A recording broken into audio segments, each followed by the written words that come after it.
Well, good morning, everybody. Thank you so much for attending this virtual presentation put on by Tucson Audubon. We're going to be talking this morning about a trip next year that Tucson Audubon is partnering with Naturalist Journeys on. They are going to Uganda, which is the pearl of Africa. It's going to be an amazing trip. And I know Jennie and Herbert can't wait to tell you all about it. So I'll get out of the way. I'll go ahead and turn it over to Jennie. And with that, Jennie, take it away.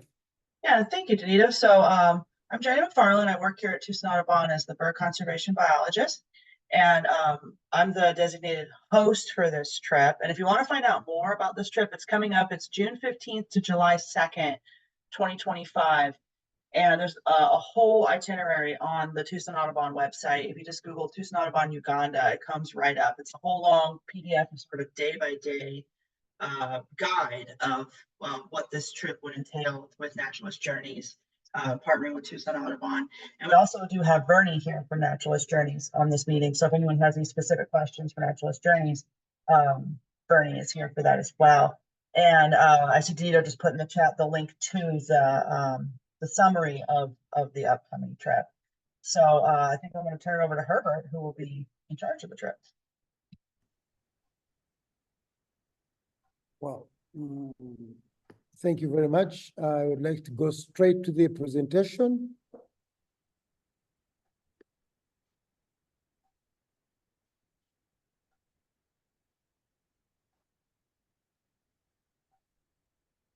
Is everybody able to see that? Yep, we got it, Herbert. You got it? Okay. Good morning, everybody. Greetings from Uganda, the pearl of Africa. My name is Herbert Byaruhanga. I speak English made in Uganda. My accent is not as good as yours. Some people may not hear me very well. Feel free to ask me any question or tell me to repeat what I've said and you've not understood. So that is me, my photo on the slide for introduction. So we talk about Uganda. Uganda is located in eastern part of Africa. It's a small country neighboring the big giants, Tanzania, Kenya, South Sudan, and Democratic Republic of Congo. We are members of East African Community. We are in the East African Community now, surrounded by all these countries, about 6 of them. So we are lucky to be protected, landlocked by these giants. Now, Uganda has 10 major national parks, but also with 10 wildlife reserves and a number of forests, because our location is within the tropics. This trip is going to visit Murchison Falls. We'll visit Kibale Forest National Park. We'll visit Queen Elizabeth National Park. We'll visit Bwindi, and we'll visit Lake Mburu National Park. So not all of the 10 national parks will be visited.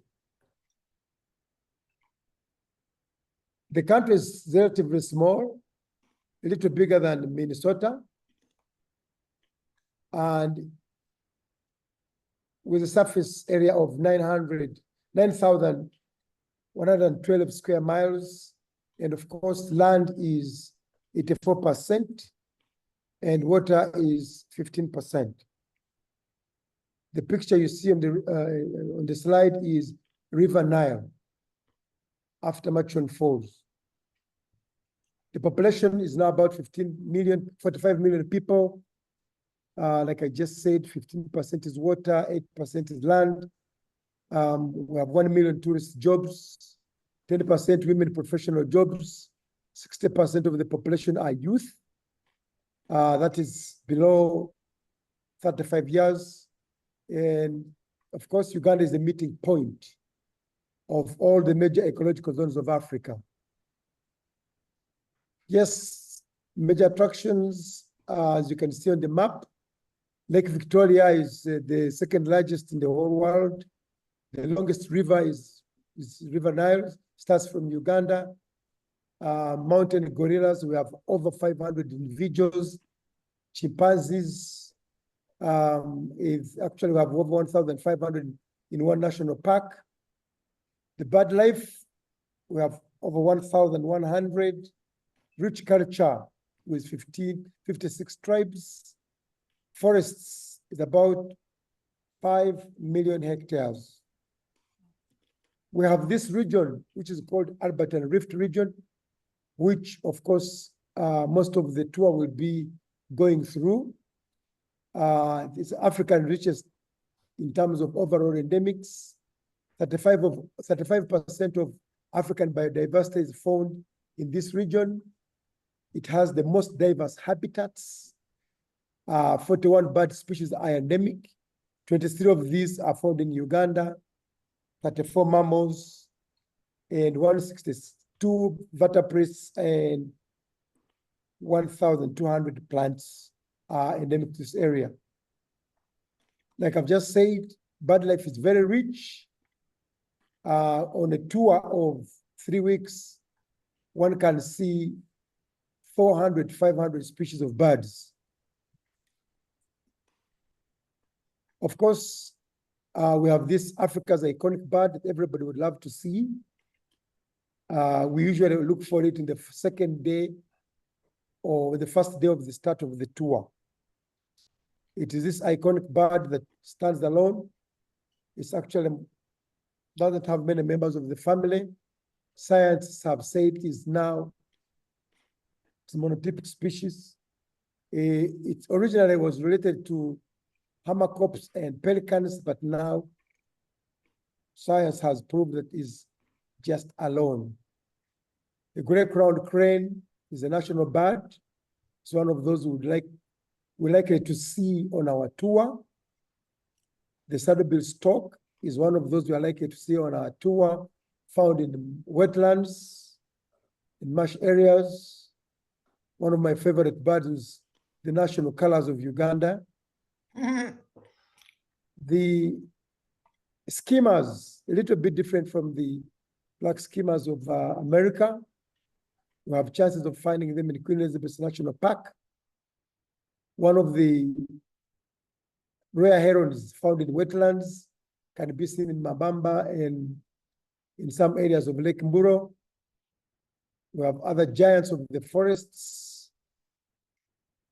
which I think they could be cousins of the toucans of South America. There are high chances of finding these in the forests maybe the first or third day of the tour. This will find in the Matron Falls National Park along the River Nile. The largest fishing owl found on the continent is also seen in the Matron Falls National Park. We have very many species of weavers, maybe 12 of them. One of them is the village weaver. This one breeds in colonies. We have the African fish eagle, which is a cousin of the bald eagle. I always call it the cousins because they really look alike. But this photo was taken in Lake Mburo National Park, and it appears to be a family, a father, the mother, and the son or daughter. The one on the left is the daughter or son. And the turacos are quite many. This is one of those magnificent turacos found around the country along the tour. That's the Ross's turaco. The gray kestrel is one of those found alongside the roads. Of course, the gray parrot, we call it the pride of Africa, most hunted for pet, is now endangered. The Verox eagle owl is the most hated because of its the relationship with superstition. people think when it makes a call near a home, it's a bad omen. People think it will, when it calls, people are going to die. Yellow-billed stork is one of those found in the wetlands on the Kazinga Channel in Murchison Falls National Park. Of course, in Queen Elizabeth National Park, we have the lions, commonly known as the tree-climbing lions. There are high chances of seeing some of those. And of course, in one of the areas, you have chances of finding the lions hunting. I took this photo in Queen Elizabeth National Park one morning. Of course, on a lucky day, you can see this king of the jungle. I got this in Queen Elizabeth National Park. Further southwestern part of the country, there are mountain gorillas, where we have over 50%. I'll be spending some good time with them. It's a whole day activity. It needs preparations. It's quite strenuous, but many people do it. I've had clients who have done it at 84 years, and they have come back without any problem. I think it's about mindset and doing some exercise before you travel. Chimps are quite many in Uganda. We have lots of forests where there are chimpanzees. We'll be visiting Budongo Forest, Kibale Forest, where we shall do the official tracking, but there are high chances of finding chimps even on the roadsides as you drive along the country. Sometimes the chimps also have twins. I took this photo in Kibale Forest some years ago. The golden monkey is part of the Albert and Rift region. It's endemic to that area. We actually reach with primates. We have in one forest, Kibale Forest, we have over 13 primates. And so that's why sometimes Uganda is called a primate capital. That's a lost monkey. Baboons, olive baboons are in many areas, forests, savannas. Those who will travel will be seeing some of those in big troops. The gorilla monkeys are part of those you will be able to see in some of the forest areas and savanna areas. There are high chances of finding these alongside the roads. Enriching wildlife experiences, I drive through as you drive through the national parks, there are high chances of finding these big herds of mammals feeding together, the buffaloes, the cobs, the elands, and of course, the African giant elephant is always in the savannas of Murchison Falls, Queen Elizabeth National Park. We'll try our best to look for them. And of course, sometimes when you are lucky, you find them taking a nap after taking a lot of water during lunchtime. They can also take some time sleep. And then in some areas, there are chances of finding big herds up to 2,000 buffaloes in one herd, or sometimes coming to drink water. Yes, like I said earlier, people with good cameras, if you have a camera, please don't leave it behind. Make sure you come with your camera. You may have a chance of finding this shoebill in the flight or feeding on, say, mudfish. Sometimes people ask questions, is Uganda safe and secure? The answer is yes. Do they have good accommodation? Yes, we have. Are there knowledgeable guides? Yes, we have. Do they grow organically grown food? Yes, we do. What about good roads? Yes, we have. Many birds and mammals and beautiful sceneries. Some of the slides will be showing these. You're taking a walk near the lodges. You can walk with zebras, especially in Lake Mburu National Park. and some of those very beautiful birds. I insist that you must have a good camera to be able to enjoy these and take back good memories. It's rare, but possible encounters in Queen Elizabeth National Park, in Matching Falls National Park, and Lake Mburo National Park. Of course, we have got beautiful sceneries. This is the River Nile and Matching Falls, together with big herds of buffaloes. Of course, the picture does not show the giraffes, but I took this photograph in Matching Falls about 2 years ago, but there are giraffes in the valley. Yes, more general information about ecotourism, and we have projects now working with women birders, community women. As you see some of the areas in Bwindi, you'll be able to visit some of the women projects at Ride for a Woman. They have over 300 women they take care of, and we work together with them. And we're happy to work with the Naturalist Journeys in training women in bird watching, and of course, feeding into the ecotourism projects. We do train women in research. As you can see the photograph, these are young women training in research on birds and wildlife. In 2007, when I was birding in Chicago, I was guided by a 60-year-old woman who inspired me. And when I came back home, I thought about it. In 2013, I decided to start a Women Birders Club with only 7 women. And we went ahead in Rwanda and created another association, and also in Kenya. And it is growing every other day. So why do we do this? Of course, the African women grow with a lot of challenges. They are the custodians of the homes. They have to look for firewood. They have to do lots of work. They are the ones who pay school fees for us.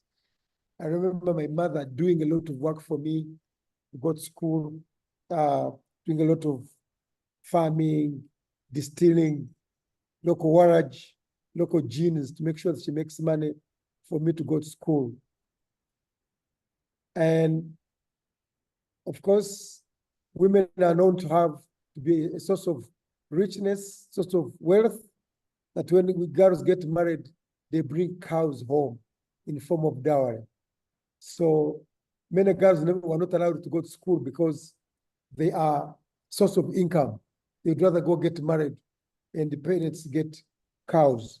We'll be discussing this, especially for those who will come to visit Uganda on this tour. So girls were not allowed to go to, to do a lot of it, to study a lot. They were not allowed to own property. Girls were not, who got married, who got pregnant, were brutally punished. So girls, really, girl child of Africa suffered a lot. So what did we do? As a country, the government developed a policy and to make sure that women go to school, and they were given more points at the university entrance. They are allowed to join politics. Every district has got a woman representative in the parliament. And I can tell you that by 1986, 10% of women have degrees. They run institutions of government, private sector, and we have got lots of women now involved in governance and leadership. By 2013, 25% of women had diplomas and degrees. I should say 51% professional women, of course, and 80% of women live in the rural areas. Of course, there are no jobs. They lack skills, no capital to invest. Early marriages increased, high demand for basic needs, increased pressure on natural resources. Our approach to solve the problems, of course, as a company and working with partners like Naturalist Journeys, with the Women Birders Club, with Young Birders Club, which has made changes in ecotourism development in our country. So the objective of the Women Birders Club was to preserve the natural resources of Uganda, to create employment opportunities, increase household income, enhance awareness of nature conservation, understanding and appreciating nature. So the challenges the women have had for a long time, social cultural issues, lack of city capital, like I said earlier, terrorism affecting the travel industry. Even if we train them, sometimes when there is a terrorist attack anywhere in the world, it affects the tourist numbers. Sometimes lack of birding equipment. Naturalist Journeys and their friends have been sending birding equipment to Uganda, cameras, and stuff. And of course, urbanization causing loss of habitat. So we do a lot of field work, field training with these young women. We get them do research, bird ringing, take them to forest walks with government, work with government. In the photo, these girls were at level 3 training and they all have jobs.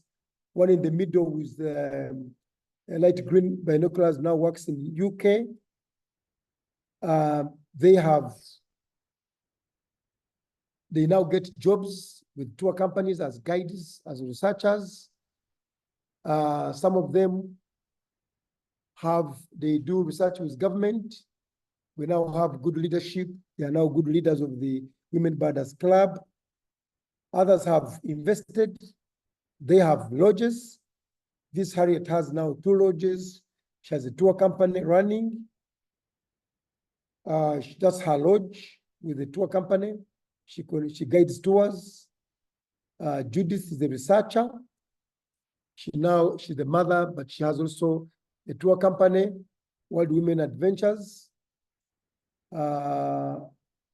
This one is now in Canada, but she does a lot of travel in the United States. Sounds like Marketing her company. Herbert. This one also is a director of a company. These are success stories that we have from these young women whom we have been helping to skill and make them, benefit from the mainstream tourism. Now, this lady, Evelyn, has a project in Burundi, which I talked about earlier, Ride for a Woman. Those who will travel to Uganda will be able to see what she's doing. A great project, Ride for a Woman. So the vibrant ecotourism activities in Uganda have brought changes if we compare 2005 and 2023, bird watching has now grown 15%. Community walks have grown 20%. Forest walks have grown 25%. Butterfly watching now is at 5%. Gorilla tracking has grown 60%. Chimpanzee tracking is up 60%. Sport fishing has grown. Mountain hiking and climbing has also grown, as you can see on the slide. And of course, others, domestic travel has also grown. So how do we work with the community? Of course, those who will go for gorilla tracking will have the porters who do a great job. They depend on gorilla tracking activity and they benefit from this activity. They are paid $15, $20 per day if they go for gorilla tracking, but others usually give them more than that after appreciating their role. They are very good in pushing and pulling you on the strokes. And we recommend that everybody who goes for gorilla tracking goes with a porter. I think maybe some of you may know some of these guys. When we are driving along the road, sometimes we stop to stretch and birds are everywhere. We're able to see many birds as we drive along the roads. That was in Queen Elizabeth National Park. I don't think so. Yes, birding on Lake Victoria, where we go to the marsh areas, and there are quite a number of species On a good day, you might see over 100 species of birds on the water. The forests look like that. That's the Budongo forest. It is part of the itinerary. You'll be able to go through this forest with tall trees with over 100 meters tall. And of course, African fish eagle, like I said earlier, I had to bring this photograph. It looks very beautiful to encourage those who want to travel with it on this tour to come with cameras. You may have a chance of taking a fantastic photograph to go and show your friends back home. So, this slide shows the International Conference for Women Birders, which we organized last year. It was the first of its kind. It was in Uganda. It was attended by over 350 participants, and most of the women were in this conference. So the next one is going to Costa Rica next year, 2025 in September. And we had women from all walks of life. We had women from 5 continents, from China, from America, from Australia, from Europe, from USA. As you can see, some of them, you know them. There is Peg in the middle. There is Tonya from Australia. We have this lady from South America, and another one in the middle here from China. Some of you know this Jamie Cunningham from, I don't know from which part of America she comes from. And so some of you know Jeff there. So we got even quite a number of women from Africa who attended the conference. So don't miss the next one in Costa Rica. So the conference has objectives increasing participation of women in birding, creating visibility for women in birding, introducing birding to the women, and building international network for women birders. So we hope some of you may be interested in this and may want to go to Costa Rica September next year. Some of the lodges we will be staying in, Kigambira Safari Lodge. It's a very nice place in the middle of the national park and quite, very good for bird watching. Some of the lodges, this is where you will stay in the first night at Boma Hotel. Quite nice, liked by very many people with good services. You can come with swimming costumes so that you are able to enjoy the swimming in Africa. The roads, most of the roads are tarmacked. They have been worked on now. Now we have better roads than 20 years ago. Of course, the moments of surprises, you cannot mistake such a surprise where the Pia is taking a ride on top of the warthog. These are common in some of the national parks.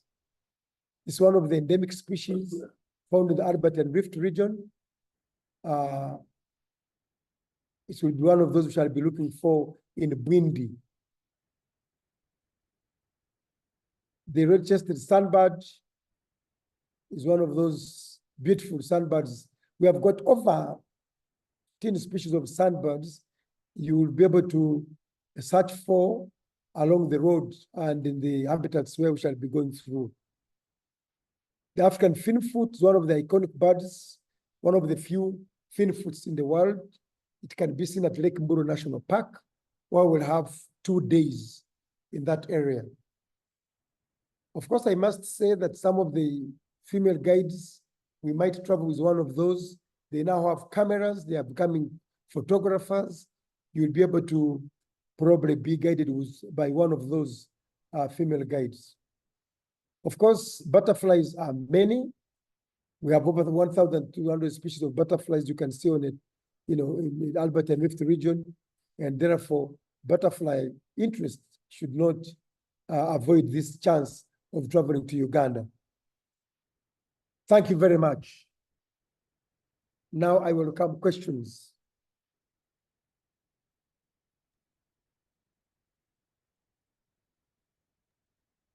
That was wonderful. Thank you so much for that, Herbert. I don't know if anybody saw out in the chat. Bernie said that he was going to attach a copy of the species list for the 2024 tour. Also, if you want to do that, Bernie, I'll go ahead and include it in the wrap-up email that I'm going to send out to everybody here in just a little bit. Um, and again, just to recap here before we wrap up and before we ask any questions. So again, this whole thing has been recorded.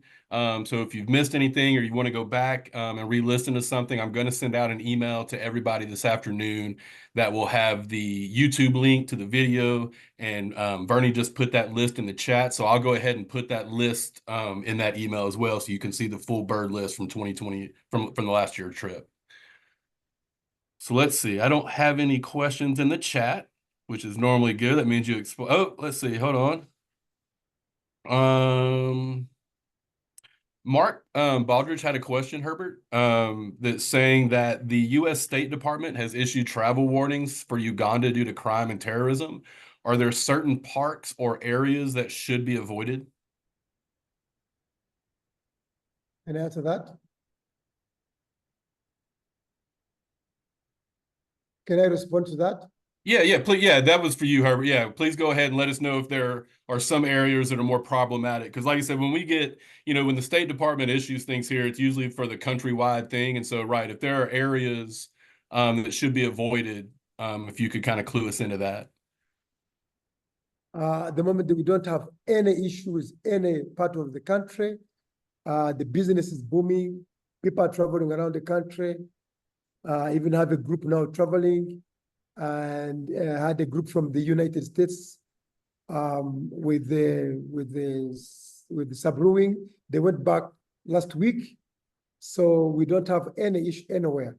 Sometimes they give these warnings and they never remove them from the website, and they take long. But I can assure you that there is nowhere on this, nowhere at the moment in the country where there is any insecurity at all. The travel warning came a few days ago. They were warning about any possible attack, but this happens all over the world. But no attack that has happened. Any other country can give a warning, but of course, security agencies keep making sure that nothing happens. Excellent. Thank you, Herbert. And then Catherine has a question. What is the weather expected to be like during the tour? And do you have any clothing recommendations? The clothing is, we are traveling in the rather dry season, but it's in the tropics. It is very unpredictable. So a warm jacket, especially in the Western Uganda, would be very important, because at some point you will be at about 2,600 meters, which is about 6,000 feet, over 6,000 feet. So it may be chilly. So a warm jacket would be nice. Long sleeves are important. Sometimes you can, when you're traveling, you can have short sleeves or short pants, no problem. So you expect either rain and walking in the mud sometimes. So we recommend to have jungle shoes for in case it rains and you are going to walk through the jungle. You may need to have boots. Okay. Excellent. Well, let's see. I don't have any more questions in the chat right now. So just kind of while we're wrapping up, I'll see if any come in. But again, wanted to thank everybody for being here today. Wanted to thank you, Herbert, very much. I know you're coming up on the 10 o'clock hour over there, so I appreciate you staying up for us. That's awful late for a birder. Thank you, Jennie, for being here. Thank you as well, Vernie. And then again, everybody, so I'm going to send out a wrap-up email, just kind of summarizing today's presentation. In it, I'm going to have the YouTube link. I'll have the master species. I'll have the master list of the species that they saw. And then I'll also CC on that email Jennie, Herbert, as well as Vernie. So if you have any questions specifically about it, or if you think of something later, feel free to reach out to them. And I'm sure that they can help get those answers for you. And so with that, we'll go ahead and wrap up. Again, thank you all so much for being here. Our mission here at Tucson Audubon is we're out here to inspire people to enjoy and protect birds. And I know that I found this presentation very inspiring, so I appreciate that. Oh, before we hop off, Catherine had a question as well. what is the size of the tour group?